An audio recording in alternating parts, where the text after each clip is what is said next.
Today's episode is brought to you by Positively Productive Systems, whose mission is to be the antidote to your stress and to provide compassionate productivity resources and coaching that help you heal and achieve.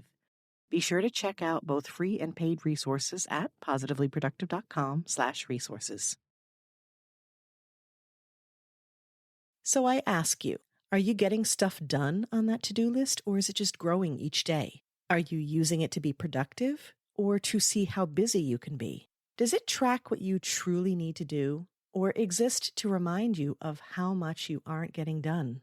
When it comes to your life and business, tracking what you do is critical to keep the stress low and success high. But when the to-do list you dedicated to tracking becomes a never-ending saga of undone tasks, it becomes clutter, and that's a problem. If you listen to my episode on decluttering with my simple system, you may remember my quote from Peter Walsh. Clutter isn't just the stuff on the floor. It's anything that gets in between you and the life you want to live. Too much on your to-do list is a type of clutter, and it's linked to your productivity in a big way.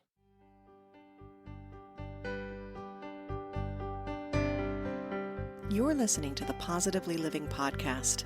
I'm your host, Lisa Zawrotny, founder of Positively Productive Systems and a coach certified in time and stress management, helping clients make space for what matters most in their lives.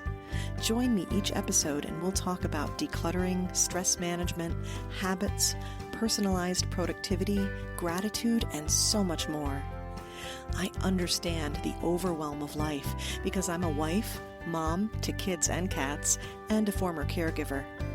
I'm here to help you choose what's right for you so you can do less, live more, and breathe easier. Sound good? Let's get to it.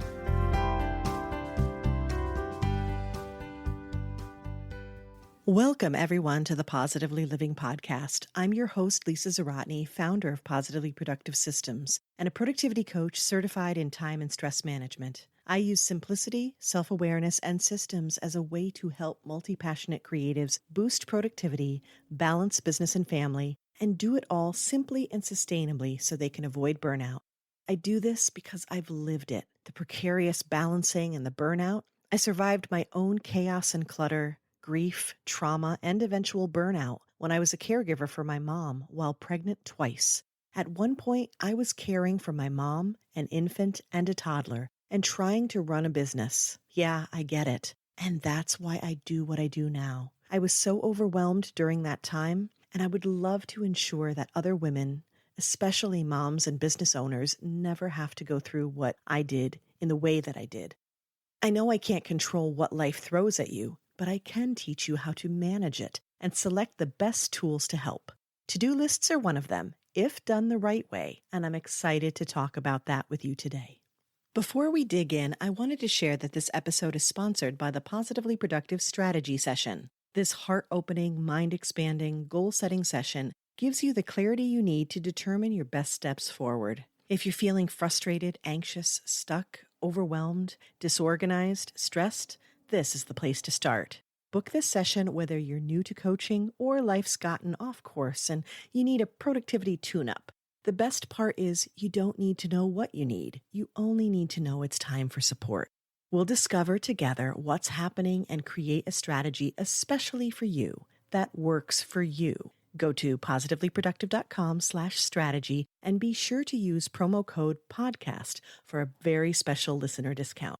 Now let's get into today's topic. Do you have a to-do list? I'm guessing you have at least one. Most of us work from them, especially if we're juggling lots of responsibilities. Cough, cough, I'm talking to you, my fellow multi-passionates and moms. The few who don't either don't have much going on, even as I say those words, my brain is going, huh? Or they are being resistant to it because they believe they can remember everything.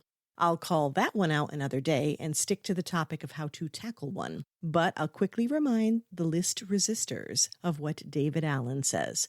Our brains are for processing and creating, not keeping information. That's why lists can be fantastic tools. It's how we manage to buy enough toothpaste and milk, make sure our honeys do what we need, and how Santa keeps things magical. But there's a dark side to the to-do list, and I'm willing to bet you know exactly what I mean. So I ask you, Are you getting stuff done on that to-do list, or is it just growing each day? Are you using it to be productive or to see how busy you can be? Does it track what you truly need to do or exist to remind you of how much you aren't getting done? When it comes to your life and business, tracking what you do is critical to keep the stress low and success high. But when the to-do list you dedicated to tracking becomes a never-ending saga of undone tasks, it becomes clutter, and that's a problem. If you listen to my episode on decluttering with my simple system, you may remember my quote from Peter Walsh. Clutter isn't just the stuff on the floor. It's anything that gets in between you and the life you want to live. Too much on your to-do list is a type of clutter, and it's linked to your productivity in a big way. Clutter overwhelms and distracts, signals unfinished work, triggers guilt, blocks self-care, and promotes dissatisfaction. All of these things lead to reduced productivity. When we talk about these concepts, our goals and our tools, it's important to define them. So let's make sure we're on the same page about productivity. Productivity has traditionally been defined as creating more, producing, creating, abundance. Think about the Industrial Revolution. We had a limited amount of time, but wanted to create more things in that time. So it's understandable that we inherited this assumption with personal productivity that it would mean doing more. But as I said in episode 61, that's lent itself to a hustle culture, and it too easily translates to being active or busy, which then leads to burnout. As Admiral Akbar says, "It's a trap." My husband does that voice so much better, but you get the idea. I want to redefine productivity as doing less, instead being more efficient, leveraging your time so that you can live more and achieve more in that time. The way we do that is by doing the right things at the right time in the right way. We also do it by making sure that your to-do list is truly a to-do list for you. It's time to get clear, come clean, and be ruthless in how we spend our precious time and energy. So grab your to-do list and let's curate it with 4 simple steps that will change the game for you. The framework I created and use for my clients includes 4 steps. Delete it, delegate it, delay it, do it. You may have heard variations with 3 or 4 Ds like do it, delegate it, drop it. This is my twist on it, ensuring that delete is not only a part of it, it's the first part. The order is very important, and I'll explain why. If you'd like to have a visual reference while we're going through this, click the link in the show notes for access to the Positively Productive Free Resources Library, which includes a full collection of worksheets I use with my clients.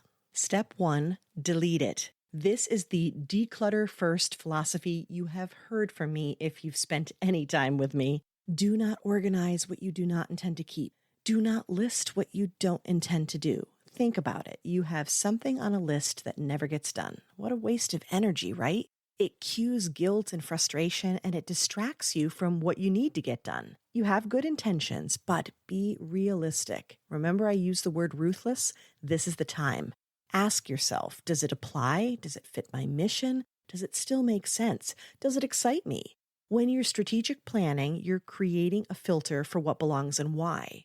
Use this to ensure that your to-do list is supporting your plan in business and in life. You can reference episode 2, Declutter Your Life with a Simple System, as a guide to reviewing your list. You can use the same decluttering principles in this way. Step 2, delegate it. Now that you've cleared off the stuff that doesn't belong, take a fresh look. This is another review where you're questioning things. Go task by task and say, how can it get done? Notice I didn't say, how can I do it? No, I want you to ask yourself in a passive way, how can it get done? Putting yourself in that passive mindset is effective because it lets your brain get creative. It's not deleting it from the list. It does need to get done, but you don't necessarily have to do it. I'm talking to you, people pleasers. Mamas, this is especially important. Also, keep in mind, delegating isn't only hiring people. Some can do it for free. Kids, for example. Or bartering might be an option. Automation is an effective way to delegate things. There's so many creative ways that you can delegate a task and so many types of tasks that can be delegated. Be sure to check out episode 18, Declutter Through Delegation with Liz August. I think you'll appreciate some of the different ways we discuss delegation in that episode. Step 3, delay it. This one is especially important for my fellow multi-passionate people, but it's also good for the anxious ones who feel like everything has to be done and has to be done now. That's not a productive way to approach things, but I understand the feelings that you have and the anxiety that comes up. So not everything has to be done, nor has to be done right now, but how do you keep track of it? So there are many reasons and many benefits for delaying tasks. I think it's comforting for all those ideas and passions that you're juggling. If there's something you really want to keep on your list, if it's calling to you, maybe it's a not right now. Your current to-do list and calendar are prime real estate for your life. Someday projects clutter up the current ones. Strategic planning per quarter is a great example. You can have things that you must focus on this quarter, so you have to push the remaining items to another quarter. That's not someday, that's just the next quarter. But it's not off your to-do list, and it's not immediately in front of you getting in the way either. It's not your current focus. That's the sweet spot for the delayed items. And there are easy ways to keep track of that, such as including it on a planning sheet for another time, or setting the idea in your calendar to review at a later date. Step 4, do it. Now's the time to take action. This is what you think of when you think of a to-do list. And now that you've deleted what doesn't belong, delegated so that it's not always up to you to do it, and delayed what doesn't belong right now, what's left is what makes sense for you to do. Your task might also include the delegating part of it and figuring out who's handling the task. But from here, you can take what you have and prioritize. Now's the time to choose what to tackle and in what order. Think about David Allen's 2-minute rule. Anything you can do quickly, do it immediately. More that's checked off that list means more movement and more motivation. You'll feel more energized as you reduce the list even further. Then look at the 80-20 principle. You can look at the book or just the principle itself, where 80% of your results are going to come from 20% of your efforts. What's the 80% result going to come from?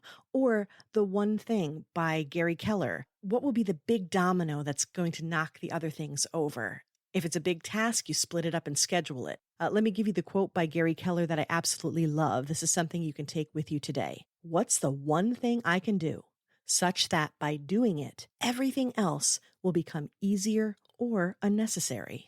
Once you choose what you're doing, now you can look at it and do it in a way that works best for you. If it's a dull task, you could add music. If it involves content for business, you choose the platform you like best.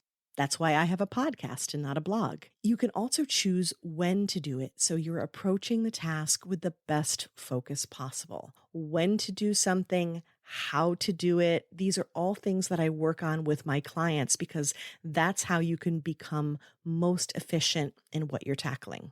So those are the 4 steps, and I encourage you to repeat them regularly, especially when you notice your to-do list is starting to tackle you. If you'd like a list of the steps with some key reminders, go to positivelyproductive.com/free to access the free resources library. The Tackle Your To-Do List worksheet is included along with a ton of other great resources. Review the list, go over it, and if you have questions, message me on Instagram at @positively_Lisa and we can chat. Having a list that reflects what you really need to do, having that clarity, it boosts your confidence and your focus. And that changes how you approach your business and your life. Tackle your to-do list the right way, and you can't help but be more profitable and productive.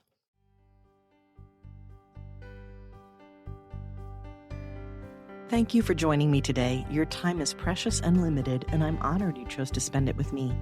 If you have feedback, questions, or want to schedule a chat, head to positivelyproductive.com/connect. And if you are looking for any of the resources referenced on the podcast, from books to products to training and more, go to positivelyproductive.com/resources.